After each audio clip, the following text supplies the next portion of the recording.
If you've been on BookTube for long enough, you probably remember Wreck This Journal, and yes, we're going back to peak 2010's BookTube today.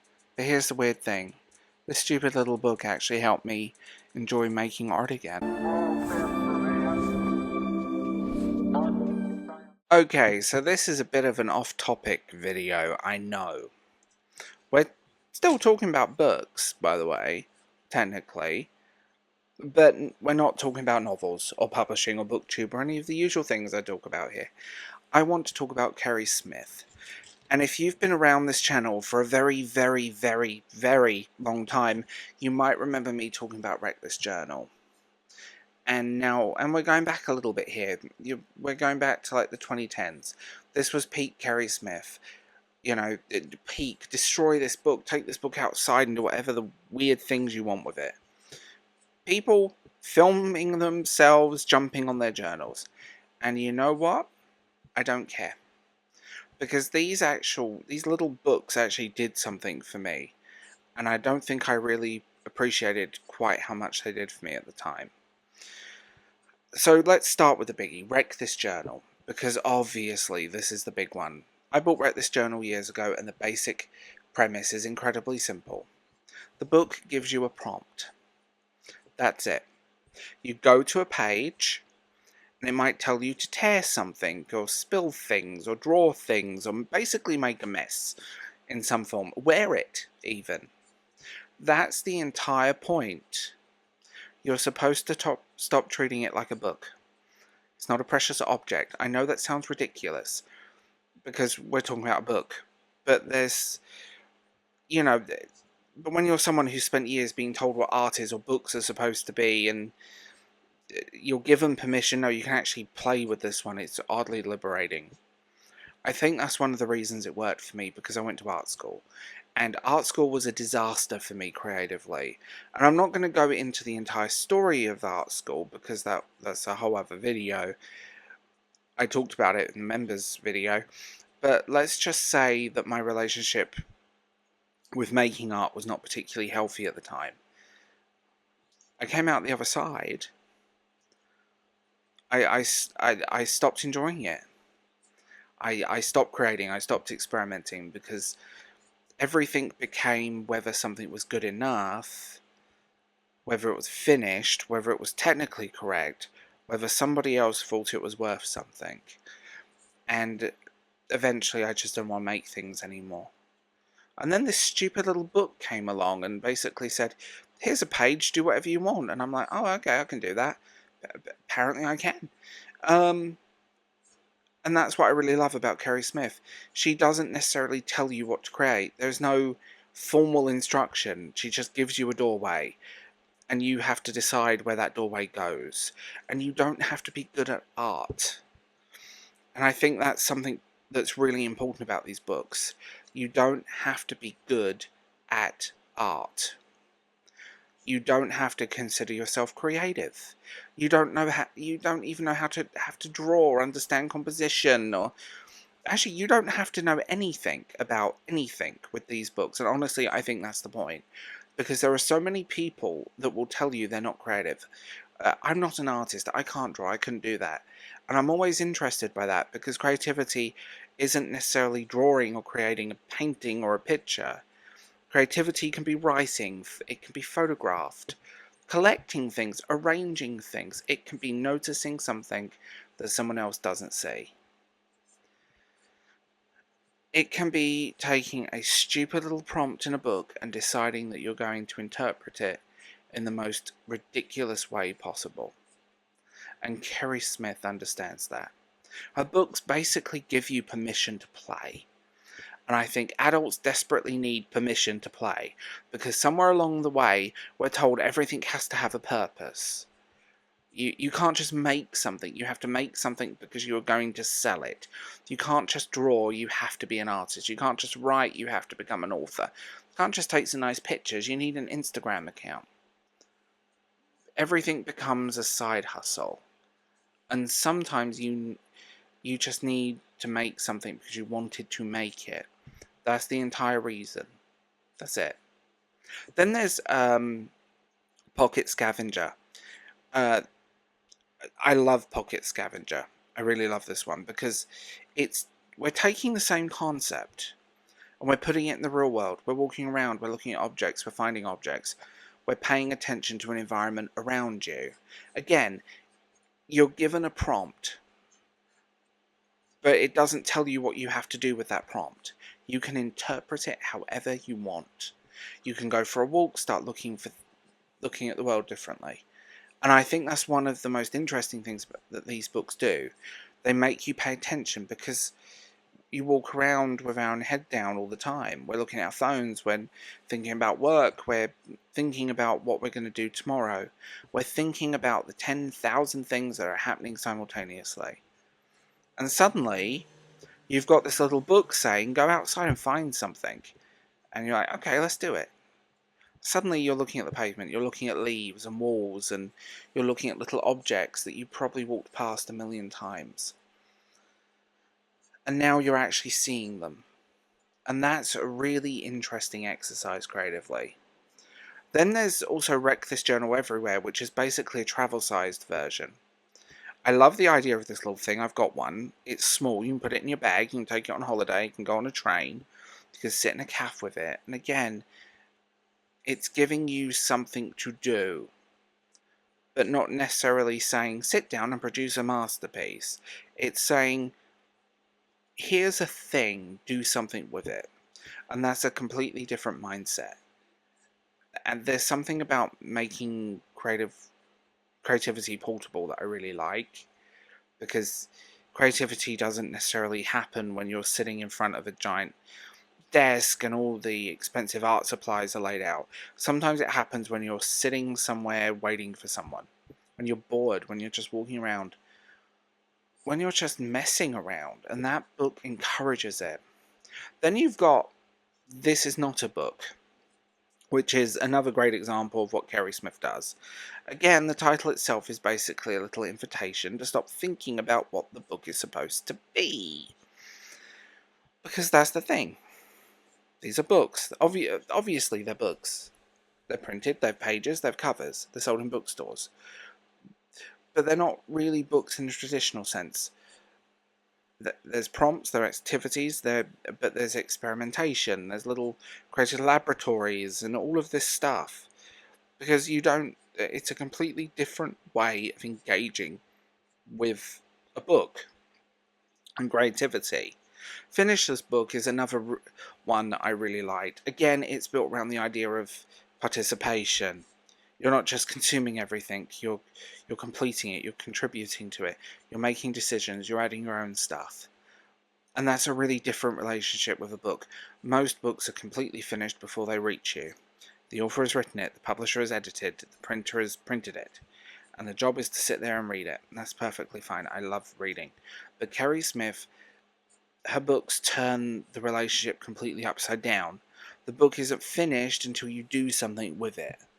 And that's what's really interesting. Then there's How to Explore the World. And this takes the idea even further. Because you're not just exploring a book, you're exploring the world, collecting things, observing things, you're documenting things, you're making connections. You're looking at ordinary things and asking yourself why they're interesting. And again, there's no single correct way of doing this. There are recurring themes in all these books. That's the recurring theme. There's no final answer. There's no necessarily a right way to complete a page. And I think that's what makes them so accessible. And then there are loads of other books too. We've got the Wonder Society, we've got the Adventure Lab, we've got Everything is Connected, we've got the Imaginary World, then you've got Wreck This Journal, variations with different editions and little versions and giant versions and a colour version that's really cool that I own. And apparently there's another book coming soon. So who knows what Keri Smith is going to do next. And that's actually really exciting, because there's something really charming about the fact that someone has built an entire body of work around the idea of getting people to make things. Not perfect things. Not commercially visible things, just things. And that's why I keep talking, that's why I'm talking about it now, why I keep coming back. Because I've been thinking about creativity a lot, and I realise that one of the things that I really like about these books is they remove pressure. You're not sitting there thinking, okay, I have to make art now, because that immediately sounds like work. Instead, you're sitting there thinking, okay, the book told me to do something stupid. Fine, let's do something stupid. And suddenly you're creating, and that's the trick. And maybe that's why Wreck This Journal worked so well for me. It wasn't telling me to be an artist. It wasn't telling me to make something beautiful. It wasn't telling me to prove that I can still draw. It just said, here's a page, fuck it up. I can do that. And I'm doing that. And I started making things again. Which meant something to me, and it still means something to me. Because when you've had a complicated relationship with art, sometimes you don't need another lesson. You don't need someone explaining perspectives. You don't need somebody telling you about colour theory. You don't need someone telling you that your work needs to have meaning. Sometimes someone just has to say, go make a mess. And that's exactly what these books do.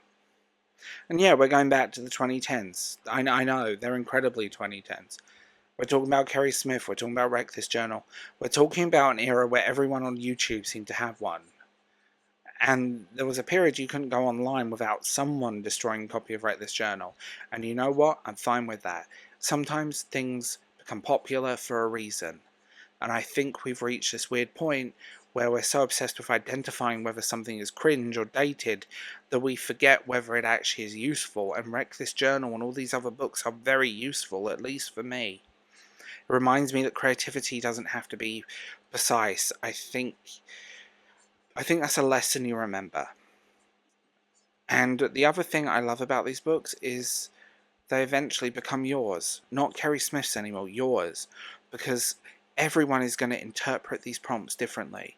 Someone might draw something different. Something might write someone completely different. Glue something in a different page. Someone might take the book outside and photograph something. Someone else might completely ignore what the prompt says and do something else. And that's okay, because that's properly encouraged. Because the weird philosophy behind these books is that you have to participate. You're not supposed to sit there and worry about whether Keri Smith would approve. She gave you the prompt. Now go with it. And that's freeing. Creativity doesn't have to be serious. And I think sometimes we make creativity way too serious. We take it too seriously, especially as adults. Children can draw a picture and tell you about a dinosaur fighting a moon monster, and the moon is also the grandmother. And you're like, okay, there's no anxiety about whether it's good. They made something. And then somewhere along the way that we grow up and suddenly we become terrified of being bad at things, and that's a shame. Because being bad is something anyways, how we learn. And sometimes being bad at something is actually quite fun. You don't have to turn everything into a masterpiece. You can make something weird. You can write something stupid. Draw something terrible. You can stick a leaf in a book. You can collect something you found walking. You can photograph an interesting wall. And then you make a collage. You can write down a strange thought you had. You can do absolutely everything. And I think that's the thing Keri Smith has always understood. She's not giving you the answer, she's opening the door. So if you've never tried one, if you've never had any experience with these books, I genuinely think they're worth looking at.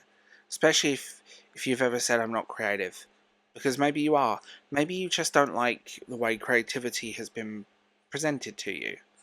Maybe you don't want to sit down and draw a still life. Maybe you don't want to paint. Maybe you don't want to write a novel. Fine, don't. Go find something interesting on the ground.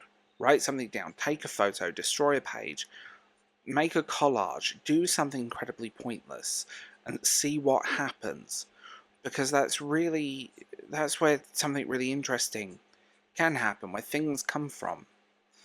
You might discover something along the way. You might notice something about the world around you. You might come up with an idea.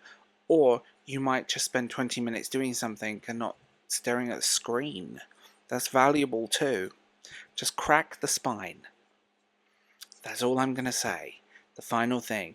If you buy one of these books, don't freak out when you have to crack the spine. Seriously, I know, it's painful. I know. You're holding a beautiful book, it's pristine, it's perfect, and then the instructions tell you to fold it. And you're sitting there going, oh God, do it, crack the spine, it's fine. The book survived, and more importantly, that's the entire point. You're not buying one of those books to keep in pristine. You're buying it to make it yours. So crack the spine, make a mess, go outside, draw something stupid, write something down, collect something, take the book somewhere it should probably not be, and see what happens. Because that's why I really love Keri Smith. She takes something as ordinary as a book and turns it into a little world. And that world is yours to explore. The outer world, the inner world, the weird spaces in between, and maybe that's why I'm still talking about Wreck This Journal all these years later. Because now and then, it's nice to remember that you don't have to be perfect at something. You just have to make something, and honestly, that's probably something I needed to hear again. Anyway, that's my little precious video about Keri Smith. Appreciation. Very much flashback to the 2010s. I don't care, I'm bringing it back. Go crack some spines, people.